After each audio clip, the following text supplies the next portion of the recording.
नमस्कार। Donald Trump नए president America के, उन्होंने अब किया है टारगेट सीधा सीधा अमेरिका के डीप स्टेट पर, जो कर रहे थे हेरा फेरी। और डीप स्टेट का एक प्यादा जो था, एक मोहरा जो था, जिसका नाम था डेमियन विलियम्स, उसने ही खालिस्तानी जो लोग थे, या जैसे बोले खालिस्तानियों के साथ मिल करके इंडिया के दो लोगों को, निखिल गुप्ता और विकास यादव, दोनों को, बिजनेसमैन निखिल गुप्ता, इनको कहीं फंसाया गया था, चेक रिपब्लिक से अरेस्ट किया गया था। ये पूरा गेम जो हुआ था, इनके खिलाफ जो प्रोसिक्यूटर ने जिन्होंने चार्जेस फ्रेम किए थे, उसका नाम था डेमियन विलियम्स। डेमियन विलियम्स को चेंज कर दिया। डेमियन विलियम्स नहीं रहेंगे, डेमियन विलियम्स की जगह जे क्लेटन आ गए, जो बनाए गए हैं नेक्स्ट चीफ। और इनके ऊपर, जे क्लेटन पर खालिस्तानियों का प्रेशर कितना काम करेगा, ये वक्त ही बताएगा। लेकिन एक बात, डेमिन विलियम्स जो खालिस्तानियों के साथ कोऑर्डिनेशन में काम कर रहे थे, या इंडिया को कहीं ना कहीं बदनाम करने की कोशिश कर रहे थे, उनका पत्ता कट चुका है। इसी बात करने के लिए हमारे साथ हैं जनरल सिवाज सर। बहुत बहुत स्वागत हो आपका हमारे शो में सर। सर, जो डीप स्टेट जो इंडिया थैंक यू रोहित। के ऊपर, yes sir, thanks a lot sir for joining sir.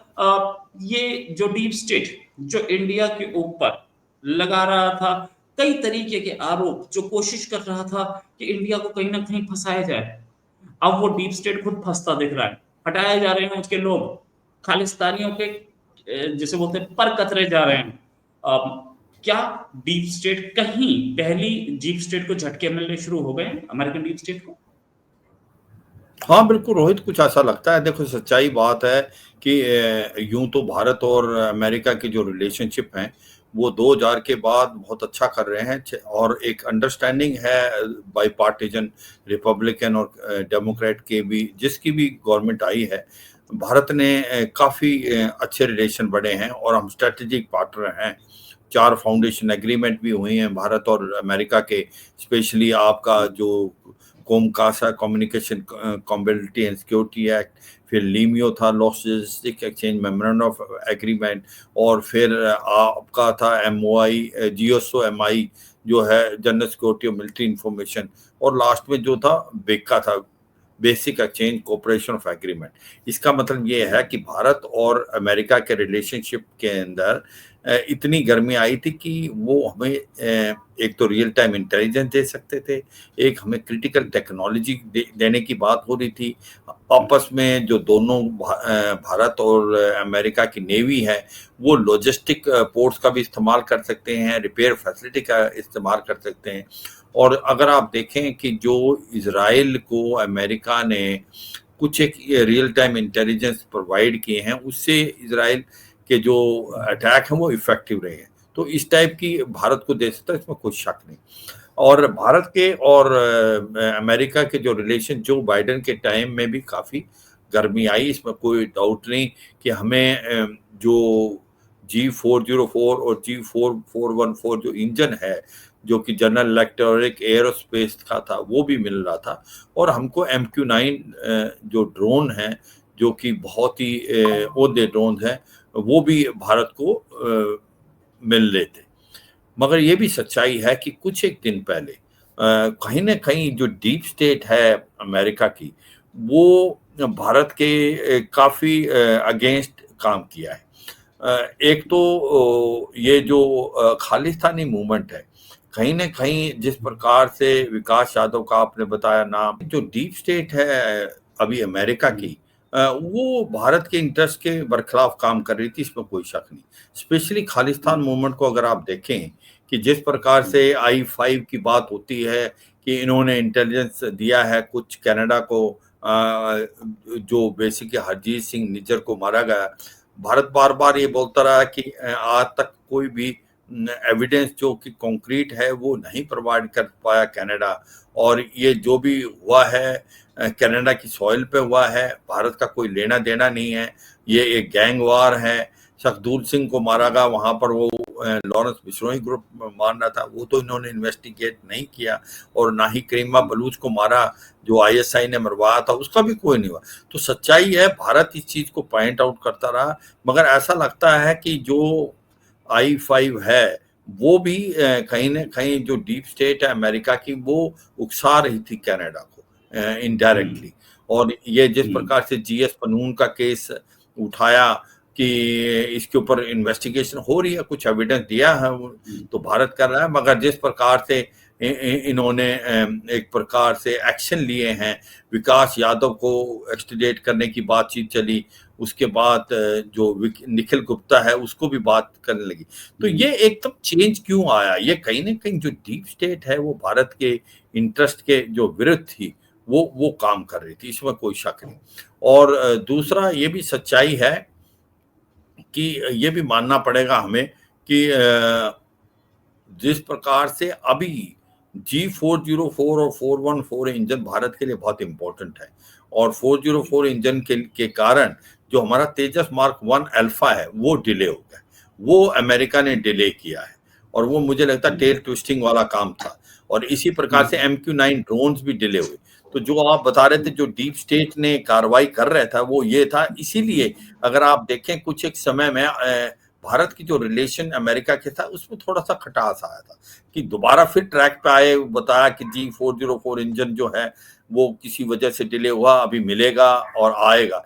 मगर ये सच्चाई है जिसकी तरफ आपने इशारा किया कि ये ऐसे ही रीजन है कि क्यों जो डीप स्टेट है वो भारत के अगेंस्ट काम कर रही है। और अब ऐसा लगता है कि जब से डोनाल्ड ट्रंप जीते हैं इलेक्शन, और जिस प्रकार से उन्होंने अपनी टीम को सिलेक्ट किया है, चाहे वो सेक्रेटरी ऑफ स्टेट हो या डिफेंस सेक्रेटरी हो या उनके जो एनएसए हों या उनके जो अभी पब्लिक प्रोसिक्यूटर की बात हो रही है उसके नियुक्ति के बारे में हो, तो मुझे लगता है कि एक बहुत साफ सुथरा मैसेज है कि ये जितनी भी अपॉइंटमेंट हो रही हैं ये सारी की सारी भारत के पक्ष में जाएंगी, क्योंकि इनके जो रिलेशनशिप हैं, स्पेशली मार्को रूबियो जो है सेक्रेटरी ऑफ स्टेट, उसके भारत के साथ बहुत अच्छे हैं। इसी प्रकार जो नेशनल सिक्योरिटी एडवाइजर हैं माइक वाल्ट्ज, उसके भारत के साथ बहुत अच्छे रिलेशन हैं। और अब जिस प्रकार से डोनाल्ड ट्रंप ने बोला है कि जो बेसिकली पब्लिक प्रोसिक्यूटर हैं डेमियन विलियम्स, और उनको की जगह अब वो जैक क्लेटन को लगाएंगे, और उसकी वजह है क्योंकि वो देख रहे हैं कि जिस प्रकार से सारे के सारे ये दो केस निखिल गुप्ता का और ये विकास यादव का, ये पब्लिक प्रोसिक्यूटर डेमन विलियम कर रहे थे, और इनका जो नजरिया था वो बड़ा नेगेटिव था। तो मुझे लगता है ये भारत के पक्ष में जाएगा और एक बहुत ही अच्छी पहल है। और मुझे लगता है कि आने वाले समय में भारत और अमेरिका के रिलेशनशिप में काफी बढ़ोतरी होगी, और ये एक दोनों के लिए एक प्रकार से विन विन सिचुएशन है। कहीं ना कहीं बात आती है ट्रेड की, कि जिस प्रकार से डोनाल्ड ट्रंप बात करते हैं कि वो टैरिफ लगाएंगे चीन पे 60%, भारत पे भी 20% और बाकी देशों पे लगाएंगे। देखो वो तो अमेरिका ने उनको सिलेक्ट किया है और उनका मेन मुद्दा इकोनॉमी है, इन्फ्लेशन है, अनएम्प्लॉयमेंट है, अपना देश का वो फायदा देखेंगे।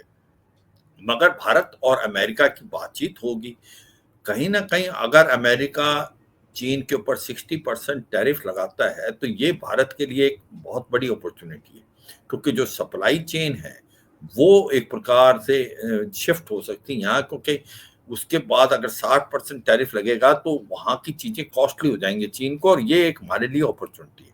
और भारत बातचीत करके जो 20% टैरिफ है उसमें भी कमी ला सकता है, क्योंकि ये भारत फ्री ट्रेड एग्रीमेंट की बात कर रहा है। कहीं ना कहीं करके मुझे लगता है कि जो नजरिया है डोनाल्ड ट्रंप का चीन के अगेंस्ट, अगर वो 60% टैरिफ लगाते हैं तो उससे भारत को मुझे लगता है काफी फायदा हो सकता है, और हमें इसको पॉजिटिवली लेना चाहिए। रोहित सर क्या खालिस्तानियों को एक मैसेज दिया गया है इससे कि अपनी हद में रहो? हम हो सकता है कि अगली एडमिनिस्ट्रेशन भी खालिस्तानियों पे कोई बहुत ज्यादा एक्शन ना ले, लेकिन एक मैसेज तो दिया गया है, अपनी हद में रहो, इंडिया और अमेरिका के रिलेशंस के बीच में घुसने की कोशिश की तो हम आपको टॉलरेट नहीं करेंगे। इससे पहले भी इंडिया फेवरिंग सारे के सारे बड़े बड़े लोग बैठाए गए थे, चाहे सेक्रेटरी ऑफ स्टेट हो या क्या बोलते हैं CIA चीफ हो या डिफेंस के चीफ, डिफेंस के सेक्रेटरी हो, ये सारे फेवरिंग या हिंदू इंडिया कॉकस वाले थे। क्या ये मैसेज स्ट्रॉन्ग है खालिस्तानियों के हद में रहो, और कनाडा के लिए भी मैसेज है कि हम इंडिया के खिलाफ कुछ नहीं सुनेंगे? हाँ, देखो ये सच्चाई है कि ये जो खालिस्तान मूवमेंट एकदम ऐसा लगता था कि उसके अंदर उछाल आया, और जिस प्रकार से जस्टिन ट्रूडो एक बेतुकी बात कर रहे थे, स्पेशली हरजीत सिंह निज्जर, सबको पता है कि वो एक खालिस्तानी एक्टिविस्ट और खालिस्तानी जो मिलिटेंट हैं उसके कहने पे कर रहे थे।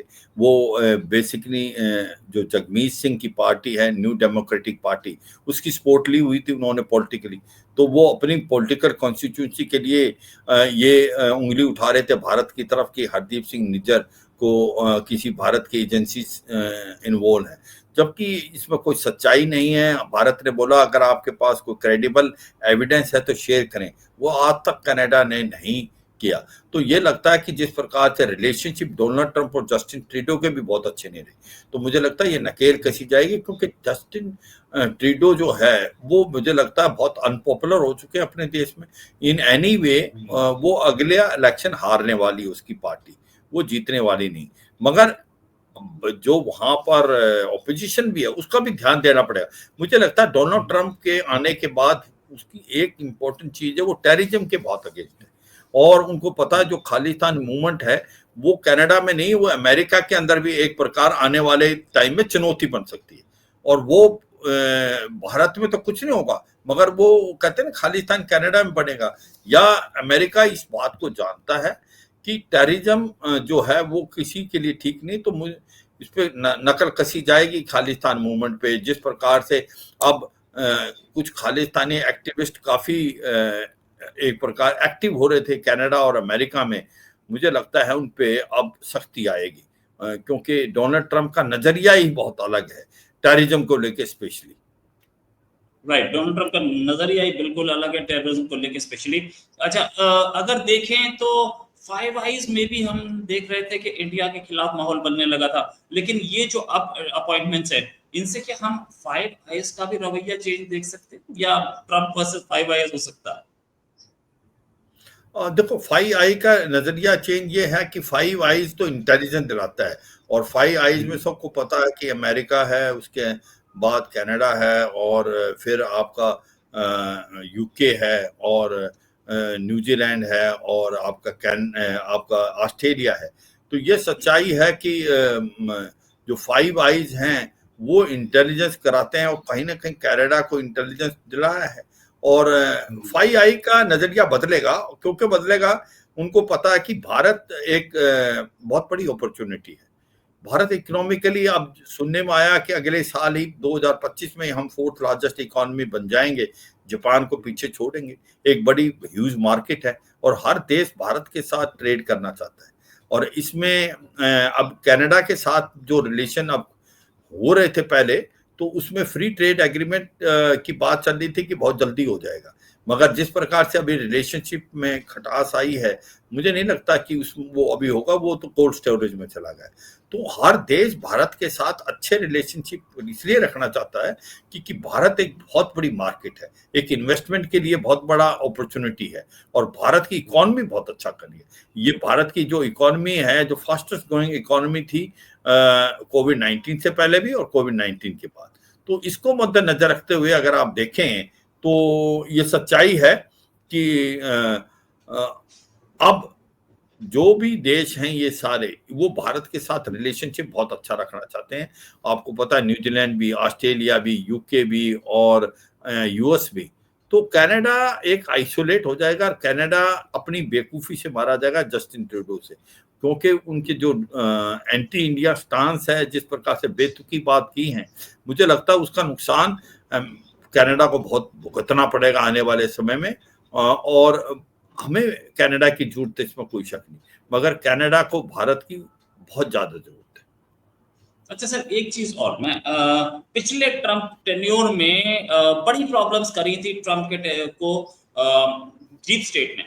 इस बार क्या डीप स्टेट फिर परेशान कर सकता है, यानी कि इंडिया को भी दिक्कतें झेलनी पड़ सकती हैं ये डीप स्टेट से और खालिस्तानियों से, खालिस्तानी डीप स्टेट? हाँ, देखो ये तो सच्चाई है, डीप स्टेट को कंट्रोल करना एक चुनौती होती है, और मुझे लगता है कि डोनाल्ड ट्रंप को ये मालूम है कि डीप स्टेट को अगर नहीं कंट्रोल किया तो फिर भारत और अमेरिका के जो रिलेशन है उसके अंदर खटास आ सकती है। उसको भी मालूम है कि आज की तारीख में सबसे बड़ा जो उनके लिए और भारत के लिए एक प्रकार से दुश्मन है वो चीन है, और उसको एडवर्सी मानते, उसको पता है इंडो पैसिफिक में जिस प्रकार से चीन एक प्रकार से एक्सपेंड कर रहा है अपने आप को, एग्रेसिव है और किसी की दादागिरी कर रहा है, तो उसको चाहिए भारत जैसा देश जो कि अमेरिका के साथ खड़ा है, क्वाड का भी हिस्सा है, इंडो पैसिफिक में, तो ऐसे में वो चाहेगा कि भारत के साथ रिलेशनशिप बहुत अच्छे रहे। तो मुझे लगता है कि डीप स्टेट को वो बिल्कुल एक प्रकार से नकेल कसने की पूरी कोशिश होगी और इसमें सक्सेसफुल भी होगा, क्योंकि जो डोनाल्ड ट्रंप का नजरिया है, उनका नजरिया रूस की तरफ ज्यादा स्ट्रांग नहीं है। वो देखते हैं कि अगर आने वाले समय में सबसे बड़ा दुश्मन अमेरिका का और वर्ल्ड का है वो चीन है, क्योंकि उसकी नीति बहुत अग्रेसिव है। अब अगर आप देखें क्वाड का भी क्या है कि फ्री, ओपन और इंक्लूसिव इंडो पैसिफिक होना चाहिए, जिसके अंदर freedom of navigation, rule based international order, maintaining territorial integrity and sovereignty of all nation including minor nation.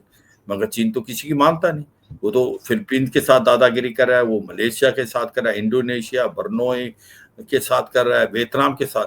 तो ऐसे में मुझे लगता है कि क्योंकि अमेरिका को भारत की बहुत जरूरत है और इंडिया को भी बहुत जरूरत है अमेरिका की, तो डीप स्टेट के ऊपर शायद नकल कसने में सक्सेसफुल होंगे डोनाल्ड ट्रंप। राइट, बिल्कुल डीप स्टेट के साथ के ऊपर लगाम कसने पे सक्सेसफुल होंगे डोनाल्ड ट्रंप, और नहीं हुए तो 4 साल बेहतर तो आ ही रहे, इसमें कोई शक नहीं। Thanks a lot sir for joining.